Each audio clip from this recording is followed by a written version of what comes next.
принципе, все. После установки подвески от Expedition я проехал на своем Нордене несколько тысяч километров, тестируя в разных условиях. Мне удалось поездить как с полной загрузкой, так и совершая выезды по локальным маршрутам с местной бандой эндуристов.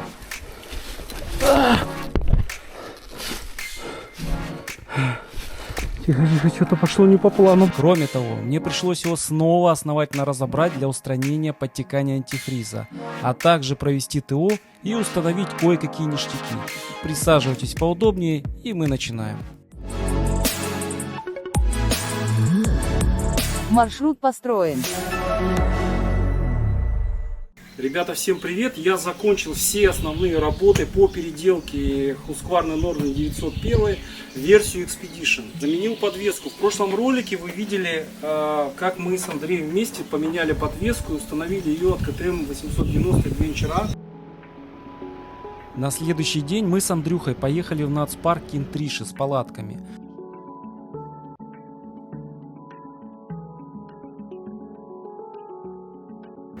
Огонь. А тебе? Да, классно. Я доволен подвеской. Это однозначно лучше, чем стоковый Norden. Пробоя нет, ты прыгаешь где-то, дропчик какой-то. Перегруженный мотоцикл, если ты подтягиваешь пружину сзади, придаешь ей больше жесткости, там хода не такие. И как бы работа подвески, она отличается. А этот амортизатор, это вилка, ну, вообще это другой уровень, короче. Мне хотелось посмотреть, как будет Norden с новой подвеской вести себя в формате путешествий. Доброе утро, Андрюха!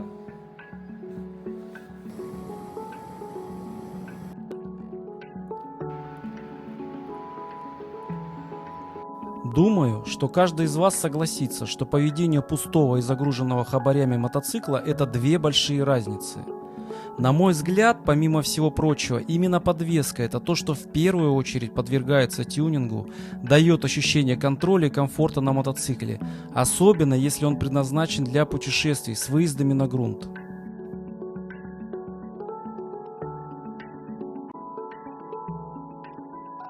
Мы с Артемом поехали сегодня на двух мотоциклах. Вот сзади нас стоит Norden, уже Expedition версии, и КТМ 890 Adventure R. У них абсолютно одинаковая подвеска. Мы сегодня ехали, менялись по дороге мотоциклами. И вот сложилось некоторое мнение. Сейчас позадаю вопросы Артему, ну и заодно пообсуждаем. Тем, как тебе подвеска? Есть разница между 890 и Expedition? По факту это одна и та же вилка? Да нет, подвеска очень похожа, работает. Особо по подвеске нет. В других аспектах есть отличия, а вот подвеска, мне кажется, работает одинаково. Как тебе рулежка сама, вот валкость мотоцикла, когда стойки Да, катаешься? разницы особо нет. Чуть-чуть шире по баку, мне кажется, в районе коленях, может быть, чуть-чуть. Так. А так стойка, все то же самое.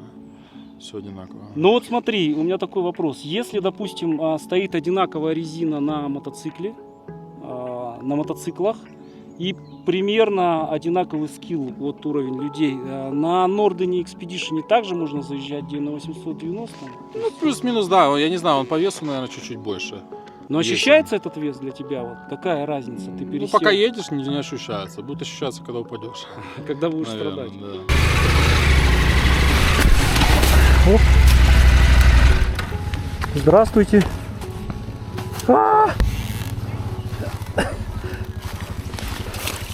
Что ты можешь сделать?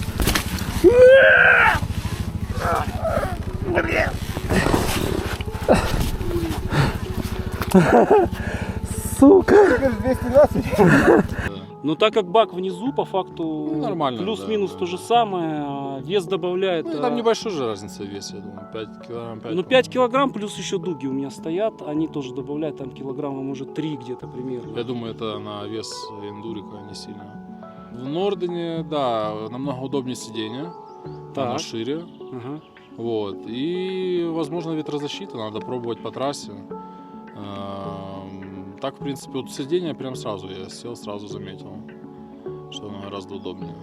Ну вот мы с тобой ехали, обсуждали, получается 890 это как бы более локальные выезды, там до 1000 километров, там 500, 700, так чтобы не умирать, да, ехать? Ну, там, мне кажется, да, вот они...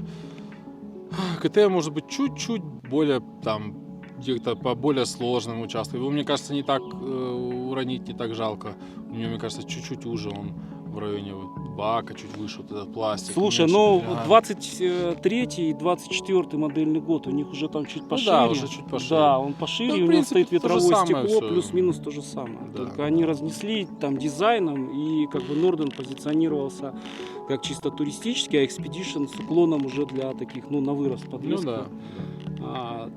Ну, по факту получается, что Expedition Ну, по Expedition- высоте, по седлу, то есть по... вот Expedition дороже.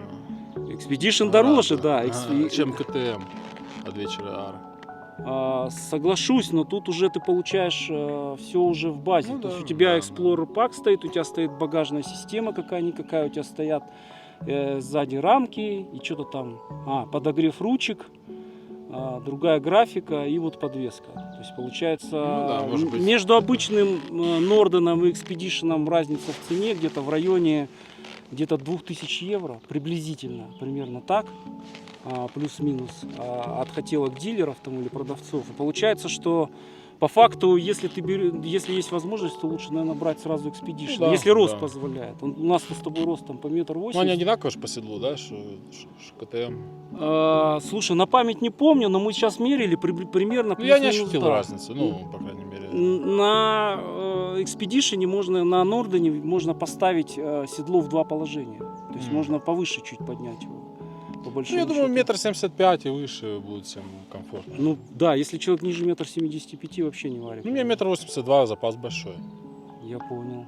Слушай, ну вот этой подвески же хватает там и прыгать, и ездить на нем там весело. и Да, бодро. для тур-эндуро с головой. Ну, как бы дальше уже вес не позволяет.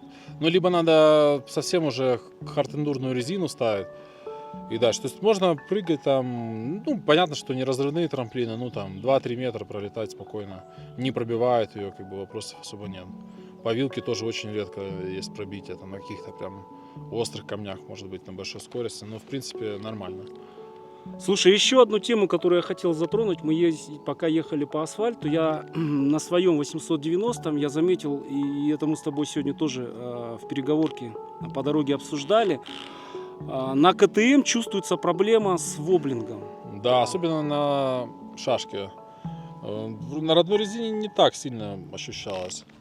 А вот на шашке, мне кажется, еще сильнее. Особенно на открытие газа, когда переключаешь там вторую, третью передачу. Почему-то у меня разгружается морда и начинает воблить немножко. Вот я столкнулся с тем же самым, с той же самой ситуацией, когда ехал с багажной системой, то есть, причем она не была сильно загружена. И получилось так, что мой 890 скорость выше 60 км в час, ты приотпускаешь руль и резко начинает разгружаться морда, и мотоцикл, руль уходит. А на Нордене почему-то, вот, я поставил подвеску сейчас от 890, получается так, что вообще никаких проблем нету. То есть на любой скорости ты едешь, и он едет как утюг. У них есть разница в наклоне вилки, она там на полградуса, какие-то вообще, ну, очень маленькие там какие-то значения, буквально там, не знаю, на глаз даже это не определить никак.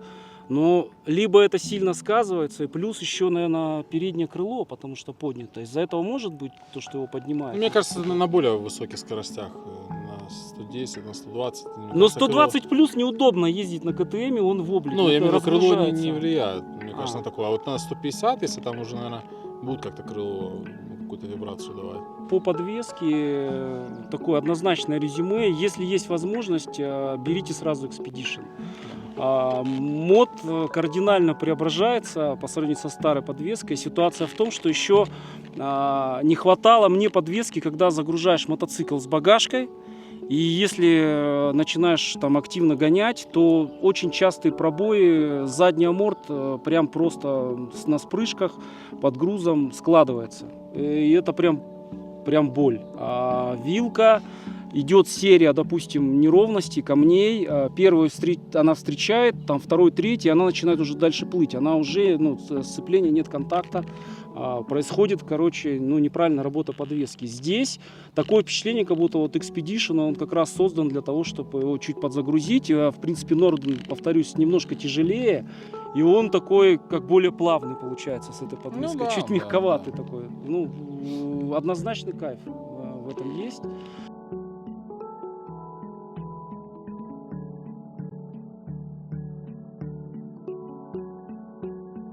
Все, чего я хотел добиться, на данный момент все меня идеально устраивает.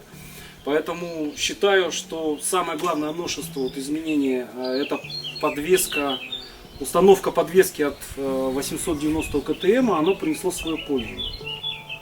Вторым пунктиком, который я решил поменять, это еще с прошлого года, это крышка помпы. Сейчас я держу в руках оригинальную, которую я демонтировал. Была установлена и куплена крышка со всем известного китайского сайта AliExpress.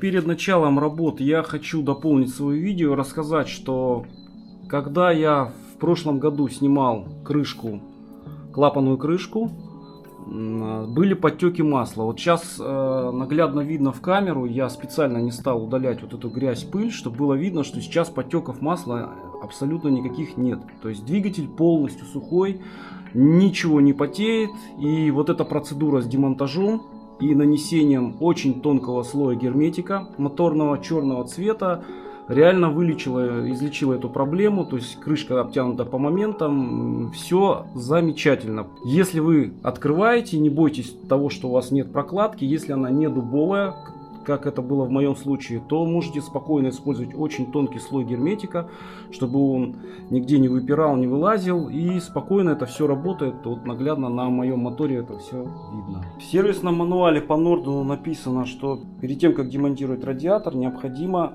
открутить все вот эти крышки. Здесь стоит сейчас максимальный уровень, но жидкость куда-то уходит, и это меня напрягает. Дальше сейчас я солью с патрубков весь антифриз, который смогу слить, и демонтирую радиатор.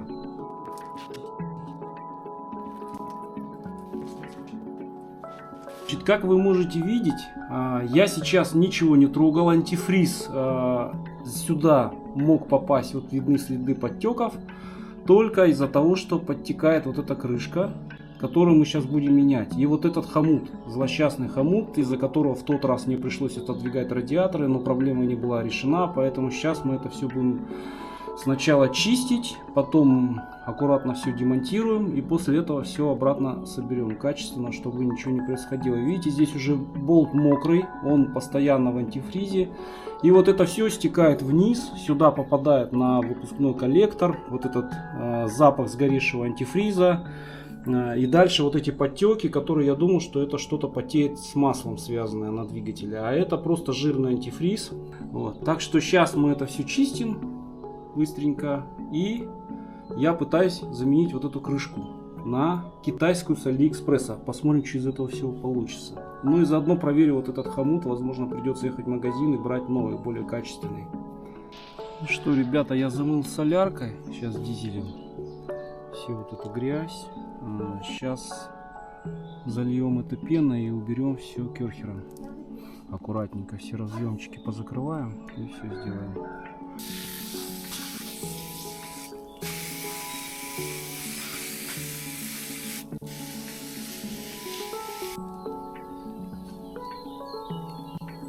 Так, ребята, я демонтировал крышку помпы. Это оригинально, она выглядит таким образом. А это то, что я хочу поставить. Замерил штангелем. Диаметр абсолютно одинаковый. Угол практически там, может, незначительно, ну, практически одинаковый. Вытащил термостат. Сейчас мы его проверим с помощью кипяточка на закрытие. Так. Вот так выглядит корпус термостата с снятой крышкой. Сейчас я здесь все почищу и буду все собирать. Все, ребята, я установил новую крышку термостата. Промазал немножко юртовским герметиком. Очень маленький тонкий слой, чтобы исключить подтеки. Но есть вероятность того, что подтекало именно в этом месте, где патрубок. Потому что вот этот болт, он тоже уже ржавый, остальные все чистые. Если бы где-то здесь текло, вряд ли он был такого цвета. Надеюсь, проблема решится. Продолжаю дальше собирать систему охлаждения в обратной последовательности.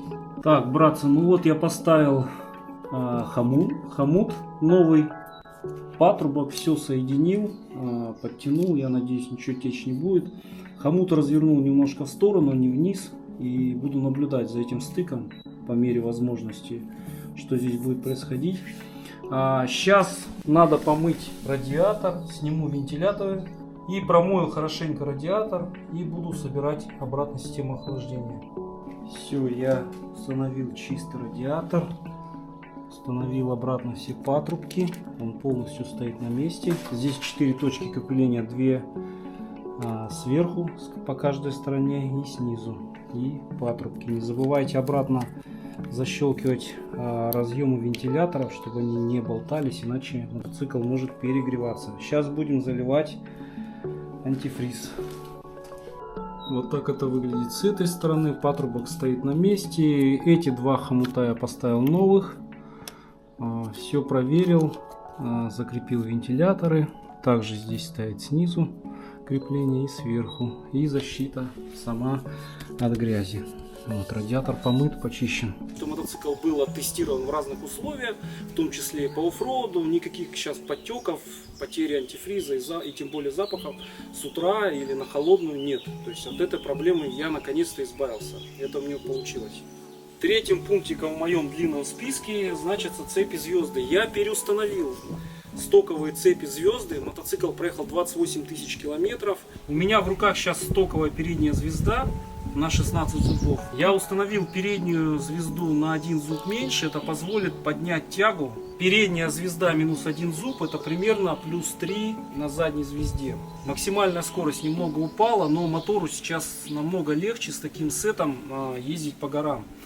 Также обращайте внимание при замене звездочек. Вот здесь вот такие стоят резиновые демпферочки. Если идет маркировка РБ, значит на звездах GT, то значит вот этот демпферок он будет присутствовать. Он позволяет, он не дает сильнее шуметь звезде, то есть шума будет меньше. Разница в цене между обычной звездой и звездой с резиновым демпфером там буквально копеечки.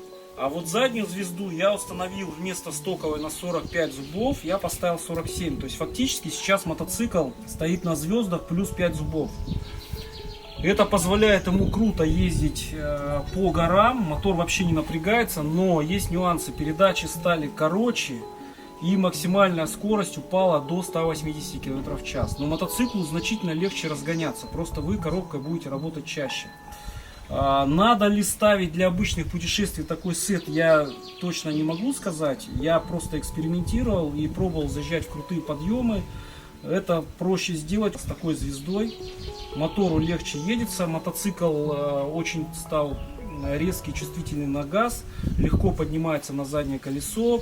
Нужно значительно меньше усилий, чтобы разгружать передок при проезде каких-то неровностей. Для тренировок и горной местности, на мой взгляд, вот именно такая комбинация звезд на КТМах и Husqvarna вообще идеально будет работать. Единственное, если вы едете на дальние расстояния, то я бы все-таки вернул и поставил назад звезду на 42 зуба, чтобы поднялась максимальная скорость. И вот этот баланс между ускорением и тягой на 45-й стоковой звезде, он будет больше. Ускорение само будет на мотоцикла быстрее. Здесь вам придется чаще работать коробкой, но при этом повышается тяга, и ни груз, ни пассажиры, ни вес мотоцикла вообще сейчас особо не решает. То есть мотор очень бодро везет, все в гору тащит. Поэтому, если вы тренируетесь в горах, ставьте без проблем такой комплект.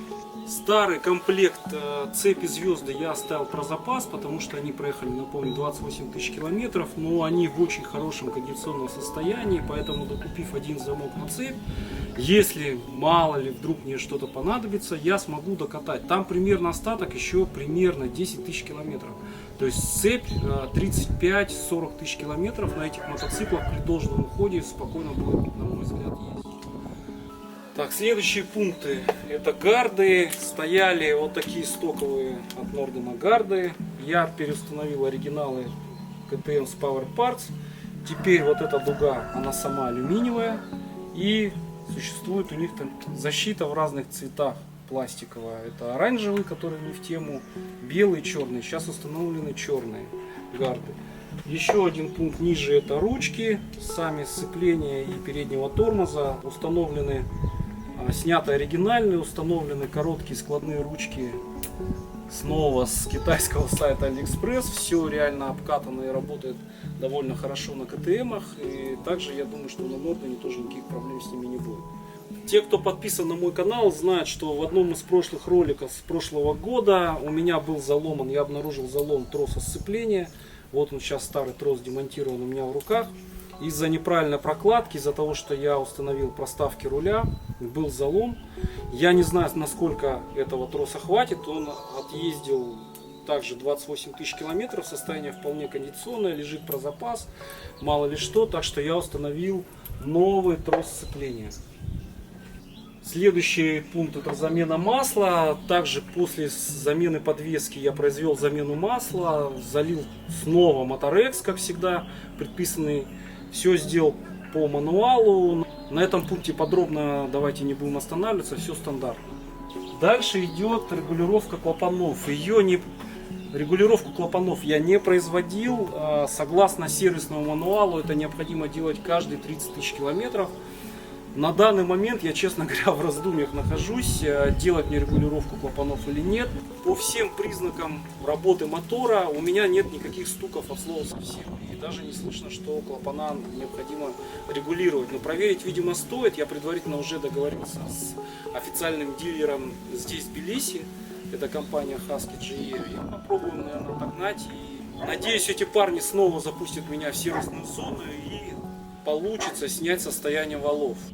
Для меня важны эти кадры, потому что была целая эпопея, сериал с валами 890-х и Норденов, поэтому я хочу увидеть состояние своих валов. 9-й пункт в списке — это установка прошивки Explorer Pack.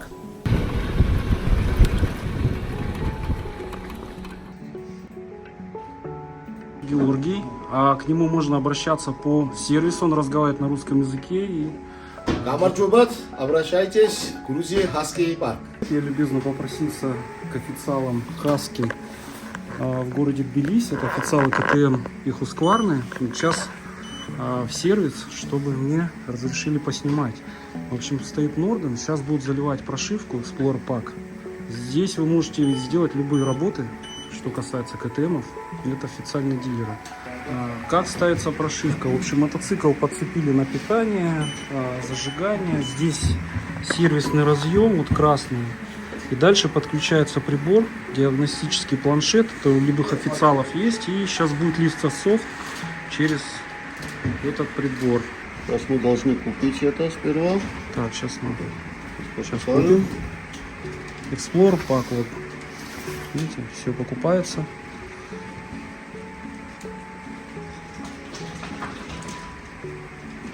Здесь онлайн через интернет, да, все покупается? Вот, уже купили, сейчас надо активировать.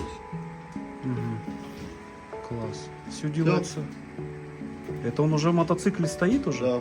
Серьезно? Да. Вообще круто. Так. А как в меню теперь это все увидеть?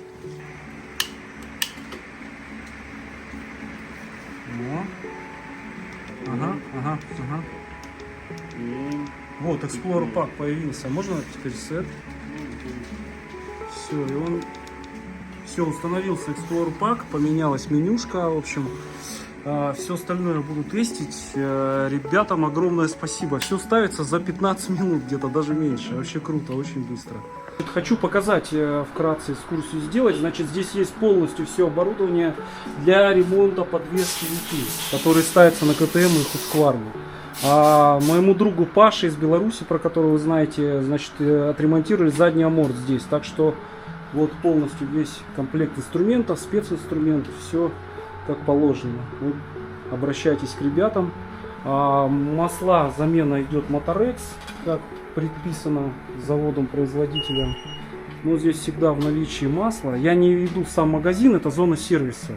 Сервис круто оборудован, компактно и круто. Вот, есть все инструменты.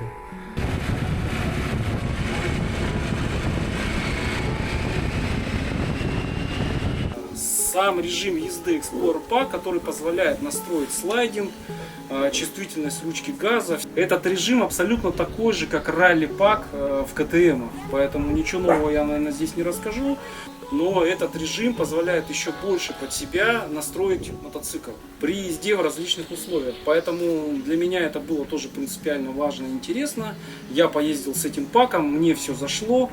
Не всегда я его использую, но вот по оффроуду прям максимально можно кастомизировать отклик ручки газа, чувствительность саму и плюс слайды, смещение и работу АБС. Так, 10-й пункт — это правка защиты. После нескольких там приземлений, падений защита немножко потеряла свою геометрию, поэтому пришлось ее с помощью молотков выровнять. Она алюминиевая. Все, как мы ее делали, устанавливали, подгоняли, вы увидите на канале. Это есть все в плейлисте по Нордену. Значит, на данный момент она все также снова идеально садится, все с ней хорошо. Так что другую защиту я ставить пока не планирую. Замена крепежа, здесь написано, пункт есть у меня такой. Хочу поменять весь крепеж, который есть на мотоцикле, если он из обычного металла, на нержавейку. Это крепление дуг, крепление опор подката, ну и еще несколько мелких болтов. И последний пункт у нас остается, это графика. Хочу видоизменить полностью Norden. Сейчас он находится в стандартной расцветке как 901. Все вы знаете, что Expedition отличается другой цветовой схемой. Я не хочу ее копировать с Expedition. В ближайшее время закажу комплект графики, который мне понравится. Возможно, я выставлю несколько вариантов в телеграм-канал. Возможно, сделаю опрос какой-то цветовой схемы в своем телеграм-канале. В общем, в ближайшее время Norden будет закатан в эту графику. И на этом все работы будут закончены. Дальше будем больше тестировать и больше на нем путешествовать. Если вам понравился ролик, ставьте лайки. Спасибо всем за просмотр. Увидимся в следующих видео. Всем пока.